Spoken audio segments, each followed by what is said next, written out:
Krásný dobrý večer, přátelé.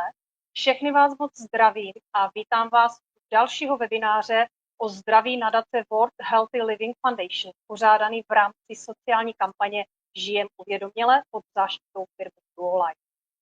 Jedná se o neziskovou organizaci, která propaguje a šíří zdravý životní styl. Je bezpečným místem pro všechny, kteří si chtějí udržet a užívat pevného zdraví. A již posláním je šířit povědomí a ujištění, že prevence je klíčem k plnohodnotnému životu.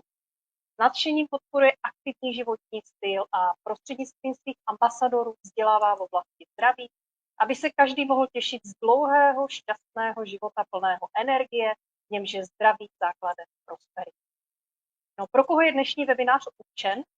Pro odborníky na výživu, odborníky v oblasti zdravého životního stylu, pro majitele, třeba zaměstnance obchodů s různými zdravými výživami, pro blogery, influencery, kteří se také zabývají oblasti zdravé výživy, ale samozřejmě pro všechny, kteří se zajímají o kvalitu potravin a zdravý životní styl. Pro ty, kteří chtějí vědět, co skutečně konzumují. Pro ty, kteří se zabývají doplňky výživy a chtějí znát kvalitu doplňků. Prosím další slide. A přesně takto vypadají různé konference, kluby zdraví pod záštitou největšího odborníka na pořádání takových konferencí, pana doktora Kardaše, který je předsedou vědecké rady společnosti Duolife. Je spoluzakladatel a vedoucím vědecké rady Ústavu prevence zdraví, také biolog, novinář, učitel a pro nás takovým otcem, bych řekla, všech receptur produktů z značky Duolife. Prosím další slide. Správné fungování těla je založeno na vyváženosti 5 pilířů, takzvané strategie 5S. Správná životospráva, teda vyvážená a kvalitní strava plná ovoce, zeleniny a všech důležitých látek, které naše tělo ke správnému fungování potřebuje. Sport, jakýkoliv pravidelný pohyb, také stres management, neboli teda práce s myslí, správná detoxikace, tedy očista těla od chemie, se kterou se bohužel denně setkáváme především v potravinách. A pochopitelně kvalitní, 100% přírodní suplementace jako doplněk k vyvážené stravě.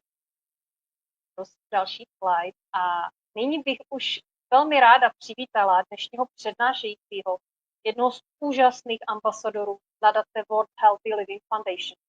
Masér, chiropraktik, člověk, který se zajímá o funkční manuální medicínu, alternativní medicínu a má dlouholeté zkušenosti v oblasti fyzioterapie. Odborník na složení doplňků stravy Duolife, člověk, jehož poslání a vášně pomáhat druhým nejen v oblasti zdraví, dámy a pánové, Marian Ťahov. Pekný večer, dámy a páni. Marketka, ďakujem pekne za tento úvod. Ja ti přeju hezký večer. Ďakujem pekne. Pekný večer vám všetkým, ktorí ste sa pripojili, ktorí budete zdieľať informácie, ktoré sa dnes dozviete. A môžem poprosiť ďalší slajd, tam si vlastne tu máme taký prehľad, ktoré informácie dnes budeme preberať. Takže taká hlavná kostra, prejdeme si tie najčastejšie podvody v potravinárskom priemysle, vysvetlíme si, ako rozpoznávať falošné potraviny, uvedieme si triky výrobcov pri označovaní potravín, praktické tipy pre výber tých kvalitnejších, pokiaľ vám na tom záleží. A naučite sa lepšie orientovať v označovaní potravín a taktiež pochopíte ich skutočnú hodnotu. Prebereme tiež aktuálne trendy v stravovaní a možné rizika a takisto sa naučíte, akým spôsobom môžete dospieť k ochrane spotrebiteľa. No, všetkého budete vedieť lepšie poradiť sebe, svojej rodine, svojim partnerom a klientom.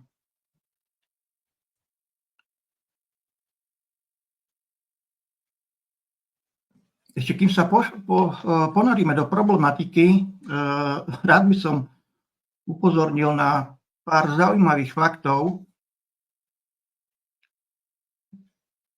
viacero ľudí si myslí, že tých nekvalitných potravín pochádza viac z východných krajín ako zo západných, ale to je pravdepodobne len mediálny šum.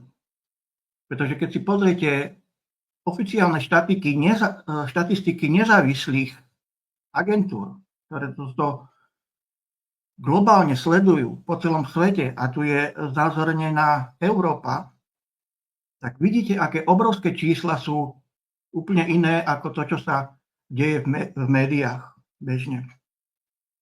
Tu je porovnanie počtov prípadov potravinových podvodov za rok 2020. Ak dobre vidíte, tak Poľsko za ten rok nemalo nahlásenú ani jeden taký medzinárodný potravinový podvod. Týka sa to medzinárodného pôsobenia. Kdežto tie západné veľmoci ako Taliansko, Francúzsko, Nemecko, ich majú desiatky. Taliansko 18, Francúzsko 53, Belgicko 60 a Nemecko dokonca 84. Takže myslím, že stojí za úvahu rozmýšľať nad tým, že z ktorých krajín kupujem aké potraviny a na čo si dávam naozaj pozor, na akého dodavateľa. Je to naozaj veľmi dôležité. To, prečo je to tak v médiách, je úplne jednoduché. Napríklad také Poľsko. Poľsko je vlastne najvyšším exportérom v Európe vôbec zo všetkých krajín. Jednoducho, Poliaci vedia spraviť vysokú kvalitu a sú veľmi šikovní obchodníci, preto sa im v tom obchodovaní aj darí. A druhé firmy alebo druhé štáty už nedokážu im natoľko konkurovať, tak vymýšľajú rôzne techniky a ako ich oslabiť. A potom nastávajú takéto zmätujúce čísla. Tu máte hotové fakty od nezávislých agentúr. Dobre, posunieme sa ďalej. Na to, aby sme si to vedeli vysvetliť, tak si povieme ešte o takej špecialite na Slovensku. A myslím, že to častosti patrí aj v Čechách, pretože naši spotrebitelia v väčšine prípadov sú príliš pohodlní na to, aby čítali etikety a zaujímali sa o to, čo práve nakupujú. A preto je naozaj veľmi ľahké ich v úvodzovkách oblafnúť. Stačí im na oči nalepiť farebnú nálepku so super výhodnou cenou a ide sa nakupovať. Toto nie je ten ideálny postup. Aby sme vedeli, o čom sa bavíme, poďme si skúsiť spraviť takú definíciu toho potravinového podvodu. Čo je vlastne podvod v oblasti potravín? Čiže podvod s potravinami možno definovať ako uvádzanie na trh takých potravín, u ktorých sa zistená vada týka samej podstaty, charakteru alebo pôvodu potraviny, vrátane zásadných porušení požiadaviek právnych predpisov na kvalitu potravín. Potraviny môžu byť úmyselne modifikované alebo chybne označené, a to s cieľom oklamať spotrebiteľa. Kvôli tomu si potom spotrebiteľ kupuje potravinu, ktorá nie je tým, za čo sa vydáva. Hlavným cieľom prevádzkovateľov býva v takýchto prípadoch neoprávnený finančný zisk. No a v niektorých prípadoch kvôli týmto praktikám môže dojsť aj k ohrozeniu ľudského zdravia.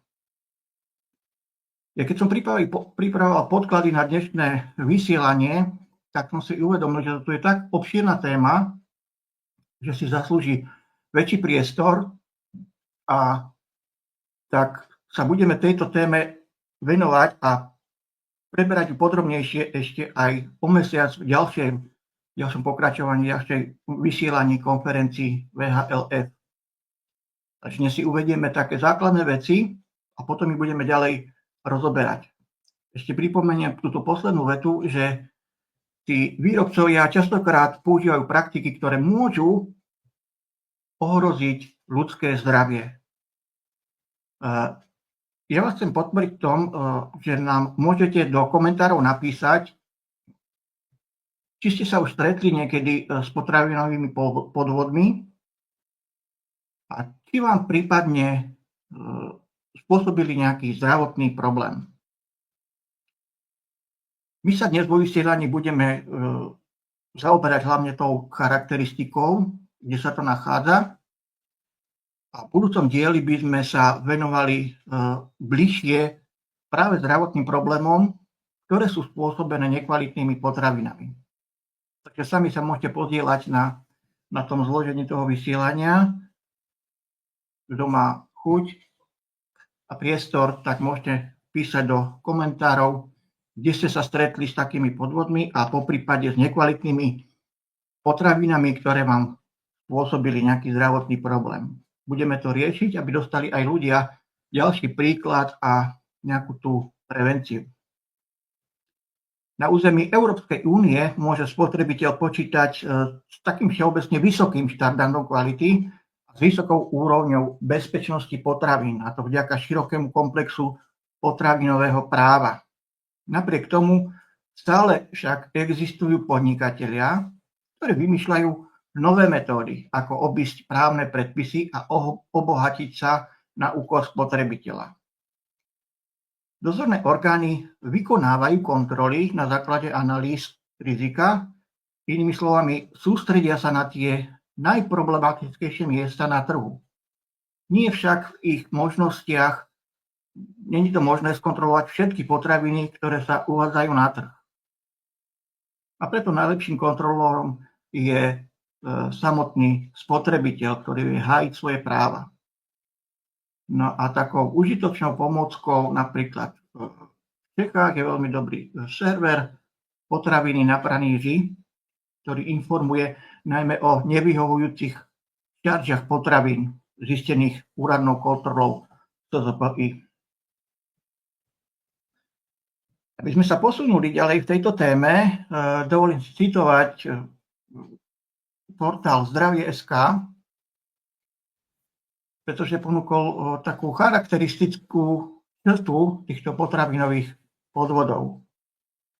V dnešnej dobe pre predajcov nehrá príliš veľkú úlohu zdravie. Na prvom mieste je zisk. Potravinový biznis nie je úrad pre zdravie občanov, ale ekonomická jednotka túžiaca po dosiahnutí čo najväčšieho profitu. Čo sa stane, keď marketing predčí skutočnú kvalitu? Pritom dosiahnutie vysokého profitu nie je o kvalite ponúkaného produktu, ale o jeho tzv. Umiestnení mysli zákazníka. Potravinový marketér musí urobiť všetko preto, aby zákazník vnímal produkt pozitívne a uveril, že si ho potrebuje kúpiť. Dajme tomu, že ste biopestovateľ, ktorý môže mať ten najlepší produkt na svete, ale nedokážete o tom presvedčiť zákazníka, pretože neviete presvedčiť o jeho unikátnosti. Na túto prácu sú totiž školení marketéri, veď každý je majstrom svojho remesla. Pestovateľ vie, aj marketér zasa presviečať. Pestovateľ pestovať, marketér presviečať. Ide o to, ako daný produkt vníma samotný spotrebiteľ a nie o to, aký tento produkt v skutočnosti je. Na rozdiel od poctivého pestovateľa sú potravinové koncerny presviečaní úspešnejšie, pretože majú väčšie finančné možnosti. No a tak sa môže ľahko stať, že nakupujeme menej kvalitné výrobky. Čo sa deje na Slovensku? Naozaj sú výrobky slovenské? Väčšinou preferujeme nakupovať produkty domácej produkcie, pokiaľ nenatrafíme na ten zahraničný s nižšou cenou.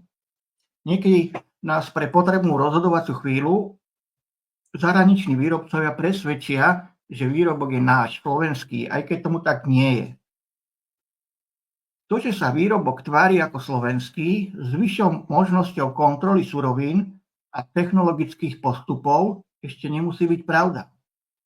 Slovensko síce dostalo ako prvé v Európskej únii možnosť označovania potravín závisiac od pôvodu surovín a miesta ich spracovania, no ako často sa táto možnosť využíva, to naozaj nie je známe a kontrolované. potravinová legislatíva Európskej únie dokonca obsahuje aj nariadenie, ktoré chráni spotrebiteľa pred úmyselným zavádzaním prostredníctvom názvov vzťahujúcich sa na určitú oblasť.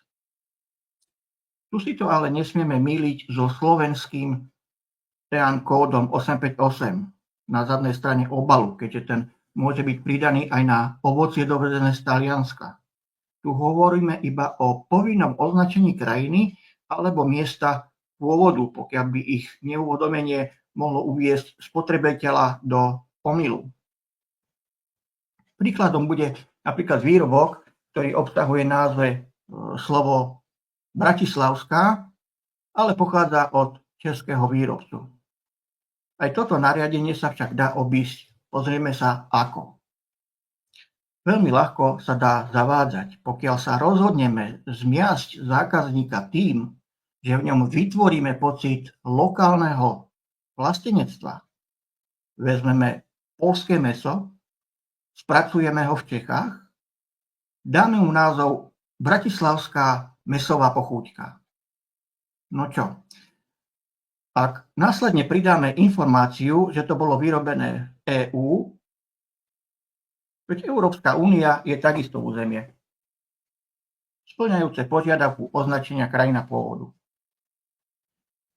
Sice výrobok takto nemá nič spoločné so Slovenskom ani s Bratislavou, aj keď po právnej stránke je takéto legálne zavádzanie eticky diskutabilné. Každopádne zákazník bude mať pocit, že si kúpil slovenský produkt.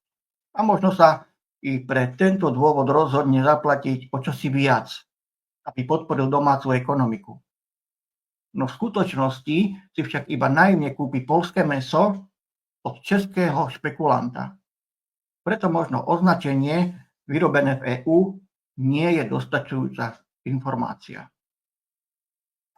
Na čo by sme ale skutočne radi upozornili, sú vymyslené názvy fiktívnych miest, ako napríklad fariem, čo je bohužiaľ plne legálna prax.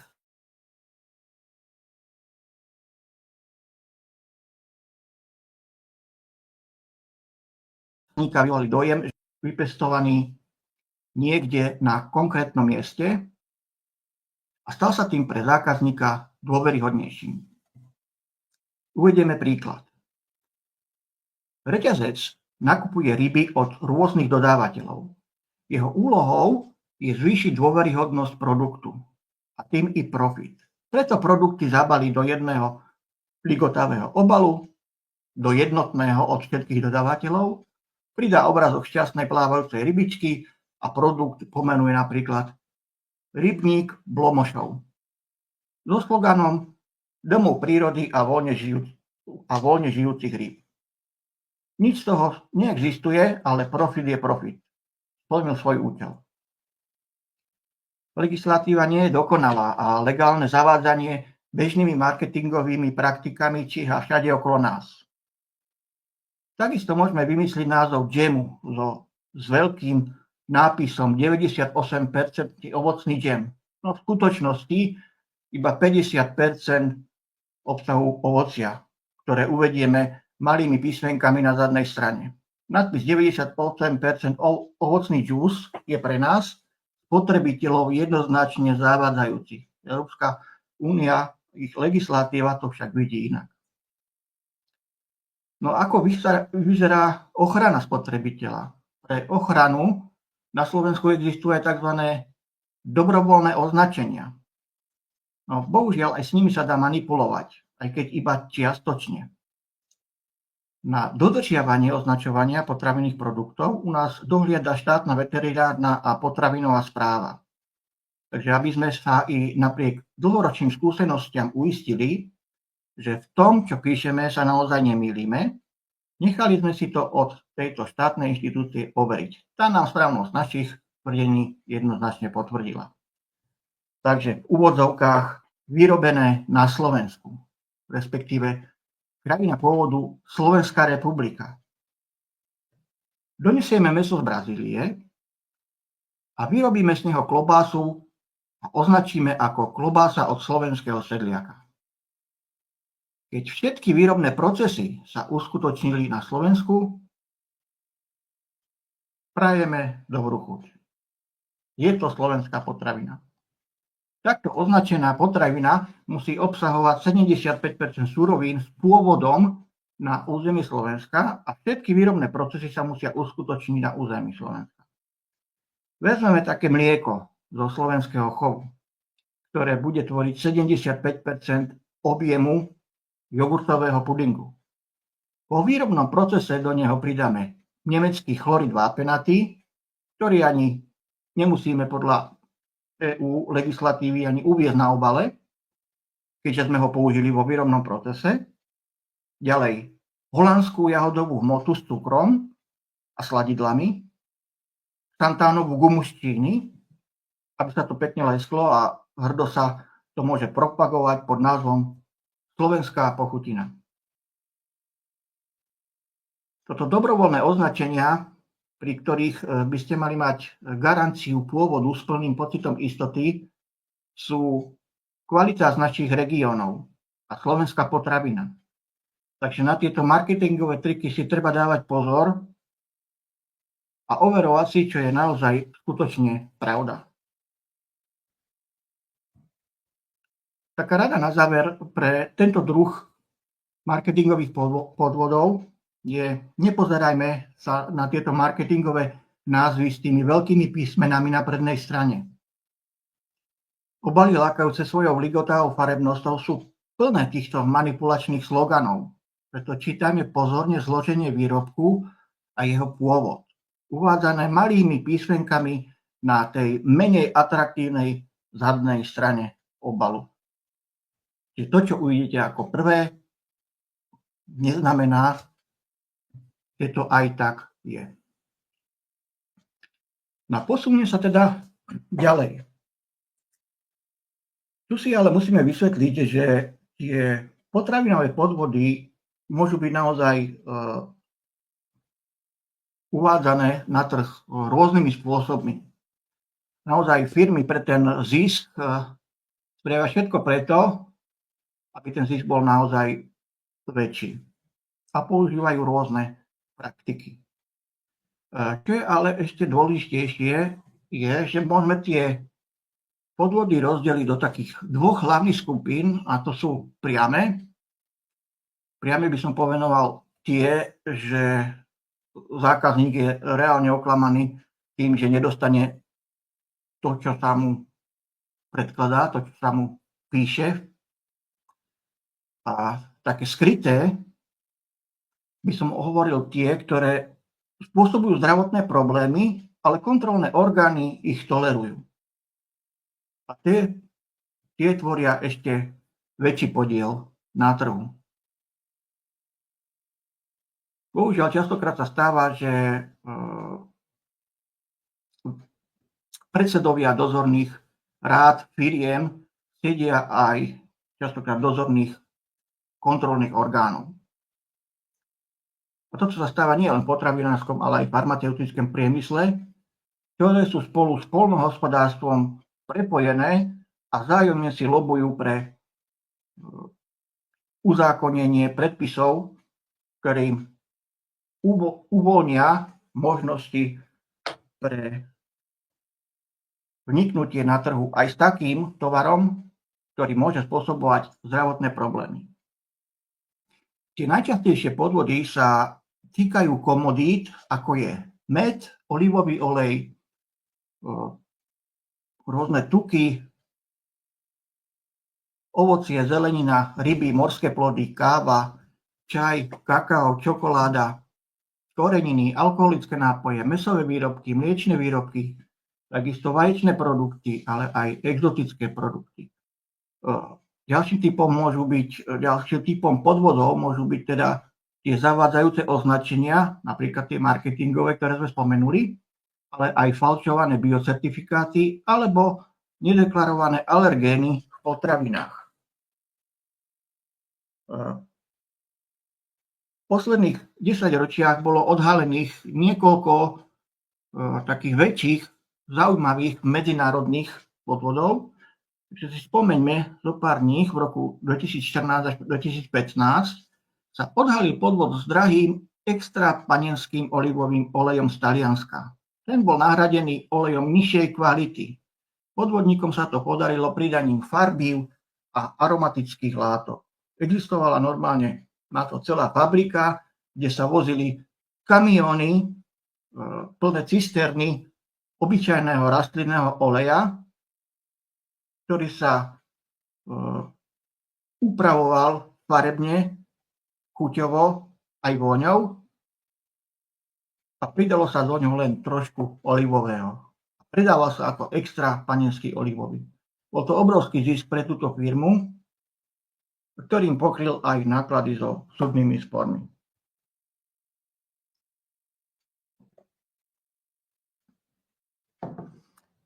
Ďalšími takým veľkým problémom, na ktorom tiež podvodníci dobre zarobili, sú čajové vrecúška.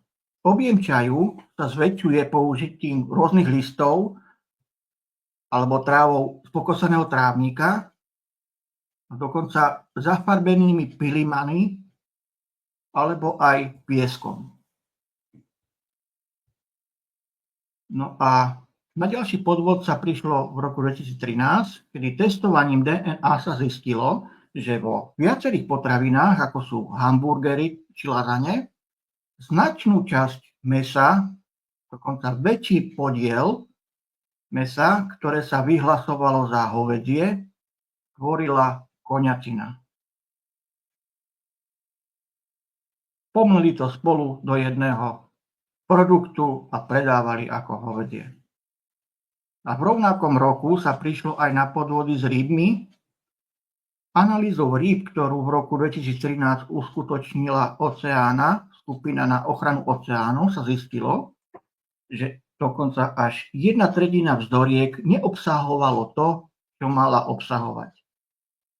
Ešte dneska tie podvody sa môžu týkať takmer všetkých komodít. No na čo si dávať hlavne pozor? Povedal som, že tie podvodné praktiky môžu mať rôznu charakteristiku a jedna z takých nezávislých agentúr alebo firiem je GSFI, čo je globálna iniciatíva pre bezpečnosť potravín. Je to globálna celosvetová iniciatíva. Charakterizuje tie potravinové podvody do určitých frakcií. A medzi ne patrí riedenie. To znamená, že dochádza k miešaniu tekutín s vysokou hodnotou s tekutinou s nízkou hodnotou. Ako napríklad ten olivový olej. Ďalšia skupina je tzv. Náhrada. Náhrada ingrediencie alebo časti produktu s vysokou hodnotou za inú ingredienciu alebo je časť s nízkou hodnotou. Čiže akákoľvek ďalšia komodita. Ďalší pojem skrývanie. Skrývanie nízkej kvality zložiek potravín alebo výrobkov. Čiže človek si myslí alebo je v domnení zavádzaný, že kupuje vysokú kvalitu, pritom pôvod surovín je ďaleko nižší a tým pádom väčší zisk pre výrobcu. Ďalšou charakteristikou sú neschválené vylepšenia alebo tzv. Umelé skvalitnenie. Prídavok neschválených a nedeklarovaných materiálov do potravín pre zvýšenie kvalitatívnych parametrov. Sú to látky, práve ktoré môžu zvyšovať podiel zdravotných problémov. A obrovskú skupinu tvorí aj šedá ekonomika, krádeže a zneužitia. Predaj prebytkov, nehlásených výrobkov, predaj na inom trhu, úmyselný rozvoz kontaminovaných potravín a krádež a opätovný predaj. A v neposlednom rade je to falšovanie, teda kopírovanie značkového mena, spôsob balenia a výrobných postupov. Ešte si uveďme pár takých marketingových trikov. Tie informácie sú pre vás naozaj dosť podstatné pretože bežne človek pri tom nákupe častokrát sa ponáhla a nerozmýšľa nad tým, čo kupuje alebo čo znamenajú tie informácie. Preto je dobré niekedy tie triky ovládať. Jedno sa stalo napríklad s názvom Oklamané párky. Kanadská štúdia v roku 2017 zistila, že dokonca každý 5. párok obsahuje iné, lacnejšie mäso, ako je uvedené na etikete. Ľudia, ktorí pracovali v tomto priemysle, sa doslova vyjadrili, že keď videli, ako sa to vyrába, tak v živote by párky nedali do seba. Ďalšia skupina je klamstvá na obaloch a etiketách. Výrobcovia vedia, že musia osloviť vaše zmysly, pretože emotívne človek nakupuje, nie logicky. A tak na obaloch vidíme obrázky zlatých kukuričných polí alebo lúky plné šťastne sa pasúcich kráv. My sa domnievame, že ide o potraviny vypestované v prírode, no v skutočnosti je to vysoko spracovaná zmes rozličných chemických látok. Ďalší marketingový trik je uvádzané, že tento produkt má prírodné zloženie bez prídavných látok. Výrobcovia radi používajú aj tieto označenia v rôznych formuláciách, pritom bez prídavných látok je takmer nonsens. V zložení výrobku sa totiž môžu nachádzať prísady, o ktorých sa zatiaľ veľa nevie. Ďalší druh marketingového triku môžu byť klamlivé vylepšenia výrobku. A veľkú skupinu tvoria aj čo spotrebiteľ nevidí. To je asi najväčšia skupina. Podvody, ktoré nemáme šancu odhaliť. Dochádza totiž k úprave alebo nahrádzaniu niektorých zložiek. Falšujú sa dokumenty potvrdzujúce pôvod a pravosť. Alebo obsah jednotlivých zložiek na etikete je zámerne skreslený. Pri mnohých potravinách dokážu výrobcovia zamaskovať, čo všetko výrobok obsahuje a ako dlho vám putoval. Aj krajina pôvodu môže byť zavádzajúca. Napríklad etiketa na fľaši olivového oleja tvrdí, že pochádza z Toskánska. Potešíte sa, že to bude kvalitný a chutný olej, ale v skutočnosti môže obsahovať len 1% talianskeho oleja a zvyšných 99% tvorí lacný slnečnicový olej alebo olej z výliskov viacerých krajín. Samozrejme, že sa tým znižuje jeho kvalita. V tomto prípade je prínos nie pre spotrebiteľa, ale pre výrobcu. Aby sme si uviedli nie len marketingové triky, ale aj tie komodity, ktorých sa to najviac týka, tak si ešte upresníme pozornosť, v ktorých komoditách najviac to prebehlo, a týka sa to hlavne napríklad uvádzaný na trh čínsky med, prezlečený za európsky, mozzarella z bývalého mlieka, no v skutočnosti vyrobená z kravského, lacné ryby z umelých chovov, ktoré sa dávali úmyselne do suši, a falošný kváskový chlieb alebo riedené kravské mlieko. A dokonca aj rybie ikry maskované za kaviár, alebo krabie tyčinky vyrábané nie z kravieho mäsa, ale z iných rýb, najmä z tresky. Alebo aj taký obyčajný kečup vyrábaný z paradajkového pretlaku a nie z čerstvých paradajok. Takže to boli také skupiny, komodity a marketingové triky. Poďme sa však pozrieť na druhú skupinu podvodov, ktoré môžu byť závažnejšie a závažnejšie hlavne voči nášmu zdraviu.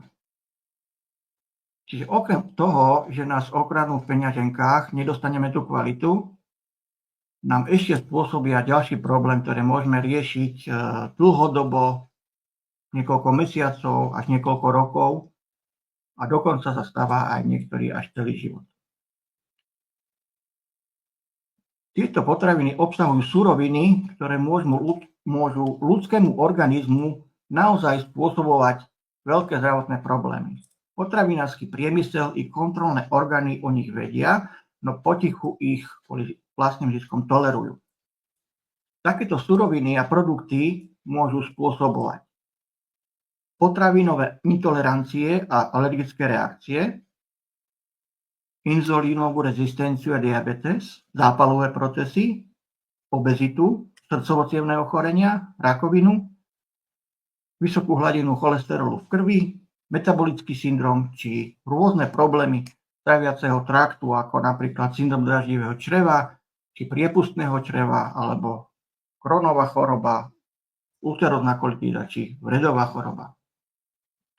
Tých problémov je naozaj viac a budeme sa im bližšie venovať postupne, a takisto v budúcom dieli. Teraz si uvedieme také najčastejšie kontroverzné prípady, ktoré mali vplyv na zdravie človeka. Ako prvé by sme si mohli uviesť rafinované oleje. Čo sú rafinované oleje? Sú to priemyselne spracované oleje získané z rôznych semien. Slnečnica, repka, soja, kukurydza. Prechádzajú chemickými procesmi rafinácie, kde sa používajú vysoké teploty a chemické rozpúšťadlá. Príklady: slnečnicový, repkový, sojový, teda oleje, ktoré sú bežne dostupné na potravinové účely. Ich proces výroby spočíva v lisovaní semien za vysokých teplôt. Už tie vysoké teploty sú zničujúce pre väčšie množstvo nutrientov. Ďalej prechádza extrakcia pomocou chemických rozpúšťadiel, čistenie a filtrácia, odstraňovanie zápachu a bielenie, respektíve úprava farby. Pri týchto procesoch vznikajú transtuky práve pri zohrievaní vo vysokých teplotách. Vytvárajú sa najmä pri tomto priemyselnom spracovaní. Vznikajú vlastne umelé tuky, ktoré telo nevie správne spracovať. Má to naozaj veľké negatívne účinky na zdravie a hlavne na kardiovaskulárny systém a ďalej môžu podporovať vznik ďalších chronických zápalov, vznik obezity a môžu takisto prispievať k vzniku cukrovke, vo veľkej miere zaťažujú pečeň. Takže tie oleje, ktoré sa vo veľkom predávajú v každom potravinovom reťazci, a keď sú na ňom akcie, tak ľudia to berú naozaj vo veľkých množstvách, sú doslova v úvodzovkách zabíjači nášho zdravia. Takým najdôležitejším problémom, ktorý vznikne v tele, sú zápalové procesy, ktoré potom človek ťažko rieši, lebo nevie nájsť ich pôvod. A ich pôvod práve môže byť v týchto rafinovaných olejoch. Čím nahradiť tieto rafinované oleje? Hlavne panenským olivovým olejom, nie takým falšovaným, akým som spomínal, ale naozaj kvalitným, alebo kokosovým. A samozrejme, mali by to byť zastudená lisované oleje, alebo avokádový, rýžový, alebo prepustené maslo ghee. Toto sú suroviny, ktoré môžete používať pri ďalšom domácom spracovaní potravín a nespôsobia vám tie zdravotné problémy ako rafinované oleje. Niektoré tieto oleje majú aj pri svojich informáciách uvedené, do akých teplôt maximálne ich môžete použiť, aby ste nezmenili ich nutričnú hodnotu a nevznikali ich jedovaté látky. Ďalšou skupinou potravinového sortimentu, ktorý vplýva na naše zdravie a väčšina ľudí si to neuvedomuje, je moderné pečivo. Moderné pečivo sa vyrába veľmi rýchlo. Používajú sa tam umelé kvasnice a urýchlovače. Obsahuje množstvo aditív pre rýchlejšiu výrobu. Cesto nemá čas prirodzene dozrieť, preto vlastne vzniká lacnejšia a rýchlejšia výroba. Pre výrobcu je to úžasné, no pre tráviaci trakt je to ďalší v úzovkách zabijak. Keď to porovnávame s postupom, ktorý sa používal kedysi, tak bežné kvasenie trvalo 12 až 24 hodín a používal sa prírodný kvas, nie umelý. Cesto prirodzene dozrievalo. Tým pádom prebiehala oveľa lepšia stráviteľnosť. Nehovoriac o tom, že pšenica za posledné 10 ročia prešla obrovskou genetickou modifikáciou. Tá pšenica, ktorú ľudstvo používalo pred 100 rokmi, už nie je taká ako dnes. Je úplne iná. Genetickí inžinieri vypestovali až niekoľko tisíc ďalších modifikácií, kde riešili u pšenici hlavne to, aby bola odolná voči škodcom, voči poveternostným podmienkám, aby výťažnosť hektára bola vyššia, aby bola pre výrobu v potravinárskom priemysle lepšia, preto spracovanie, aby sa s tým cestom dalo rýchlo a ľahko pracovať, modulovať, ale nikto neskúmal, čo táto pšenica spraví v tráviacom trakte. Neskutočné problémy. Spôsobuje metabolický syndrom, ďalšie zápalové procesy, tie sú naozaj najčastejšie, alebo možný vznik cukrovky. Najväčší vplyv to má na črevnú mikroflóru, pretože dochádza k narušeniu rovnováhy črevných baktérií. Veľmi sa zhoršuje trávenie a samozrejme popri tom sa znižuje imunita. Tým vznikajú ďalšie zápalové procesy. Čiže organizmus, okrem toho, že má tráviace problémy, tak vznikne aj zápalové procesy a problém so strebávaním živín. Čiže človek si dáva nejaké to zdravé ovocie, zdravé suplementy a popri tom si dáva moderné pečivo. To spôsobí, že tie živiny, s ktorými počíta, sa do tela ani nedostanú, pretože tomu tá pšenica v moderných pečivách zabráni. Tým pádom je telo výživovo podvýživené. Aj obézni ľudia sú dnes podvýživení, pretože do tela dostávajú látky, ktoré spôsobujú obezitu, ale nedostávajú živiny, ktoré sú potrebné pre zdravý chod organizmu. To je nutrienty, vitamíny, minerály, bioflavonoidy. Ďalšou komoditou môžu byť, a to je obrovská skupina, mliečne výrobky. Pretože mlieko sa dá rôznym spôsobom upravovať. Dnes už mlieko trvanlivé je už len taká hmota, pretože sa zahrieva na 135 až 150 stupňov Celzia po dobu 2 až 4 sekúnd. Ono vznikne trvanlivosť 3 až 6 mesiacov, no dochádza k strate väčšinu prospešných látok a zníženiu enzymov a probiotických baktérií. Okrem toho prebieha homogenizácia, jej následky môžu vlastne rozbíjať tukové častice a vytvárať neprirodzené tukové molekuly. Čo má zase následok horšie trávenie, alergie, zápalové reakcie a problémy so vstrebávaním tukov. Ďalšie alternatívy môžu byť nepasterizované mlieko, samozrejme od overených farmárov,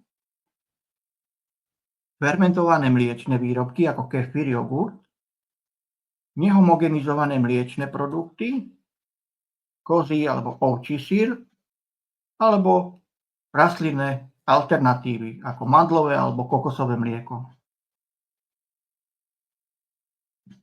V takých prípadoch sa odporúča vyberať čo najmenej spracované produkty, uprednostiť lokálnych výrobcov, sledovať reakcie vlastného tela a vyberať biokvalitu v čo najväčšej možnej miere a kombinovať s probiotikami pre lepšie trávenie. Čím ďalej, tým viac sa stretávam s ľuďmi, ktorí vôbec nepoužívajú mliečne výrobky, ale tí, ktorí chcete ich používať a chcete, aby ten organizmus fungoval zdravo, použite tieto zdravé odporúčania. Ďalšou skupinou môžu byť priemyselne spracované mäsá, kde je používanie obrovského množstva chemických látok na predĺženie trvanlivosti. Ďalej sa tam pridávajú farbivá, samozrejme pre lepší vzhľad. Používajú sa rôzne konzervanty a stabilizátory, pričom dochádza k obrovskej nutričnej strate. A samozrejme zníženiu kvality bielkovín. Okrem toho sú pridávané dusitánové soli ako P250 alebo 251. To sú chemické látky pridávané do mäsových výrobkov. Používajú sa hlavne na konzerváciu, také lákavé ružové sfarbenie a samozrejme chuťové vlastnosti. Takže tie mäsové výrobky sú na pohľad naozaj pekné, môžu aj výborne chutiť, ale nutrične do tela nedostanú nič, naopak môžu spôsobovať vážne zdravotné problémy ako tvorba karcinogénnych nitrozamínov, zvýšené riziko rakoviny hrubého čreva, možné poškodenie DNA či problémy s krvným tlakom. Čo je potrebné spraviť, aby sme sa tomuto vyhli? Je dobre použiť teda zdravšie alternatívy, čím je čerstvé mäso od lokálnych farmárov, takisto určite overených. Domáca príprava mäsových výrobkov, čiže si kúpim len surovinu a doma si vyrábam výrobok, alebo biomäso bez pridaných látok a samozrejme tradičné metódy konzervácie a obmedzenie konzumácie udenín. Čo je dôležité, to ani nejdem spomínať, že čítanie štítkov, ale je to naozaj podstatné. Pokiaľ chcem zistiť, čo si idem kúpiť, akú má kvalitu a čo obsahuje, tak si nájdem na to čas a preštudujem, čo obsahuje ten výrobok. A uprednostním naozaj kvalitu pred kvantitou. A vyberám výrobky s kratším zoznamom prísad. A určite sa vyhýbam lacným mäsovým výrobkom. A takisto obmedzím konzumáciu tých udenín, ktoré som spomínal. Veľkou skupinou môžu byť sladené nápoje. To sladené nápoje sú napríklad limonády, kolové nápoje, energetiaky, sladené ľadové čaje alebo ochutené minerálne vody. Ich negatívne účinky sú zhoršenie pamäti a koncentrácie, poruchy učenia, hyperaktivita, dokonca poruchy spánku, ale aj zmeny nálad a zmeny správania. Z dlhodobého hľadiska pomalujú vývoj mozgu, deti môžu mať problémy s učením, aj dospelí samozrejme, vzniká znížená schopnosť sústredenia a neočakávaná porucha správania. Pritom vzniká závislosť na tieto produkty. Príčina je v obsahu vysokého podielu cukru, prítomnosť kofeínu, rýchly nárast energie, tým sa prejaví návykové správanie ako na nejaké drogy. Prejavuje sa to túžbou po sladkom, podráždenosť, keď človek nemá sladké, neschopnosťou prestať konzumovať tieto produkty, naopak neustále zvyšovanie dávok. Vzniká z toho kolísanie hladiny cukru v krvi, problém s inzulínom, predčasná puberta a obrovské poruchy čícej žľazy, ktorá vlastne má vplyv na chod celého organizmu. Ďalšie vzniknuté zdravotné rizika sú obezita, cukrovka, zubný kas a nehovoriac o problémy s trávením.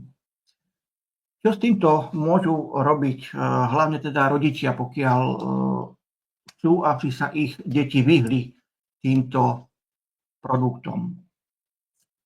Takže čo sa týka pitného režimu, používať po väčšej miere čistú vodu, nesladené čaje, domáce smuty, vodu s citrónom a minerálky z dobrých zdrojov. Určite nekupovať sladené nápoje domov, ísť príkladom deťom a priebežne im vysvetľovať rizika. A samozrejme stanoviť určité domáce pravidlá a kontrolovať ich dodržiavanie. Pokiaľ sú deti na to naučené, netreba im to spraviť zo dňa na deň, pretože tam naozaj môže dojsť určitému šoku, ale spraviť to postupne. Postupne nahrádzať zdravšími alternatívami a okrem všelijakých zdravších nápojov používať vo veľkej miere čistú vodu. A tých mladých za to oceniť, budú to naozaj oveľa radšej robiť. A keď sa na to dá na tento postup celá rodina, ten prerod na tie zdravšie alternatívy bude oveľa lepší. Výsledok môžete očakávať už v priebehu niekoľkých týždňov, pretože sa zlepší koncentrácia, zlepší sa zdravší vývoj, stabilnejšie správanie a samozrejme prevencia obezity a zdravších chrúb.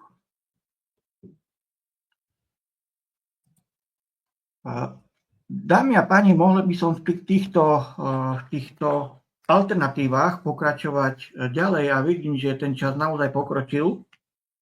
Takže ako som povedal, týmto vysvetleniam sa budeme venovať aj o mesiac, myslím, že presne 12.2., ak sa nemýlim, to je prvá streda v mesiaci, takže zase budeme prvú stredu v mesiaci o 19. hodine. Budeme pokračovať v tejto téme a bližšie uvedieme, aké zdravotné problémy vznikajú vďaka týmto nechceným látkam, vďaka nekvalitným potravinám. A čo už potom robiť ďalej s týmito vzniknutými zdravotnými problémami? Jednak aj ako sa preventívne im vyhnúť a keď už sa stanú, ako ich poriešiť tak, aby sme ten organizmus dostali do lepšieho komfortu a do zdravšej kondície. Určite všetci uznáte, že musíme začať traviacím traktom, pretože traviací trakt je jednoznačne vstupnou bránou pre všetky živiny, ktoré organizmus nevyhnutne potrebuje pre správny chod.